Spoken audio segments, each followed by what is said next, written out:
আসসালামু আলাইকুম প্রিয় দর্শক শ্রোতা, আমার ক্যামেরার স্ক্রিনে যে বোনটিকে দেখতে পাচ্ছেন, এই বোনটি মেট্রিক পাস করে এই দেখেন রাস্তায় মানে ফুটপাতে বলেন না কেন, মেন রাস্তা বলেন না কেন, হেঁটে হেঁটে পান সিগারেট বিক্রি করছে একটি ডালাতে করে। একটি বোন মেট্রিক পাস করে রাস্তায় হেঁটে হেঁটে পান সিগারেট বিক্রি করছে।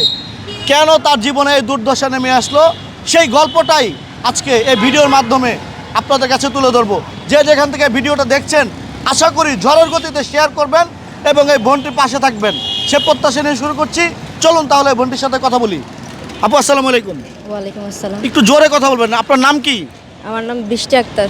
বৃষ্টি আক্তার। বৃষ্টি আক্তার, আপনি এই যে পান সিগারেট কেন বিক্রি করছেন? আপনি তো একদম শিক্ষিত মেয়ে। জি, আমি শিক্ষিত হলেও মানে একটা চাকরির আশায় ঢাকা শহরে আসছিলাম, কিন্তু ঢাকা শহরে চাকরি পাওয়া তো খুবই টাফ, আপনারা জানেন। তো অনেক খোঁজাখুঁজির পরও আমি একটা চাকরি পাই নাই।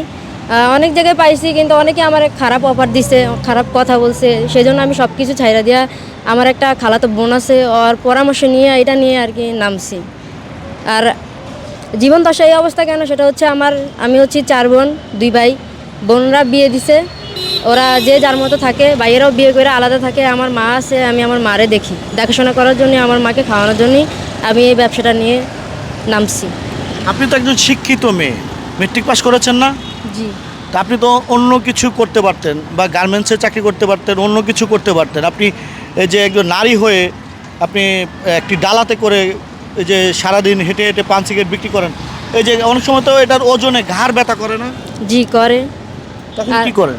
তখন কিছু করি না, কি করব, করলেও তো কাজ করতে হবে, তাই না, খাইতে তো হবে, করলেও কিছু করার নাই। মাঝে মধ্যে কয়েকটা ওষুধ খায়া ব্যথা সারায় নেই, করলেও কিছু করার নাই, কারণ পেটে ভাত দিতে হইলে অনেক ব্যথা এই জীবনে হজম করতে হয়। আচ্ছা, আপনি তো শিক্ষিত একজন মেয়ে হয়ে আপনি রাস্তায় হেঁটে হেঁটে বিক্রি করছেন, এটা আপনার কাছে মানে আপনার সহপাঠী, আপনার যে স্কুলে লেখাপড়া করেছেন, আপনার সহপাঠীরা বিষয়টা জানে? না, ওরা আমার যত সহপাঠী আছে তারা সবাই দেশেই আছে, কেউই কিছু জানে না। আর যারা জানে তারা আমার এটাকে সমর্থন করে, কারণ সবাই তো আর এক না, সবার মন মানসিকতা এক না। যাদের মন মানসিকতা খারাপ তারাই খারাপ কথা বলবে, আর যাদের মন মানসিকতা ভালো তারা অবশ্যই ভালো মাইন্ডে নিবে। আমি তো এটা কাজ করে খাই, আমি তো চুরি করছি না, খারাপ কোনো কাজ করতেছি না, কাজ করে খাইতেছি, সৎ পথে কাজ করে খাইতেছি। আপনার হোম ডিস্ট্রিক্ট কোথায় বলবেন? চাঁদপুর। চাঁদপুর। জি। আপনি ঢাকায় কিভাবে আসছেন বা কবে আসছেন? আমি ঢাকা আসছি প্রায় 8 মাস আগে। আমি একটা গার্মেন্টসে জব খোঁজার জন্য আসছিলাম গাজীপুরে, ওখানে গেছি 15 দিন কাজ করার পর। ওইখানে গার্মেন্টস কয়েকটা বন্ধ হয়ে গেছিলো না, দেশের খারাপ অবস্থার জন্য।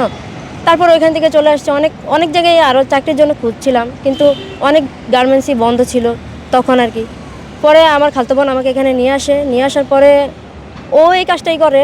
তো ওর পরামর্শ নিয়েই বললো যে এভাবে পাগলের মতো ঘুরে ফিরে সময় নষ্ট না করে এটা করে রাখা, তাহলে তো দুই তিন পয়সা হাতে থাকবে। সেজন্য আমি ওর পরামর্শ নিয়েই এটা নিয়ে নামছি। পরিবারে আপনার কে কে আছে? পরিবারে আপাতত শুধু আমার মা আছে, আর কেউ নাই। বাবা নেই? না, আমার বাবা মারা গেছে। কত সালে?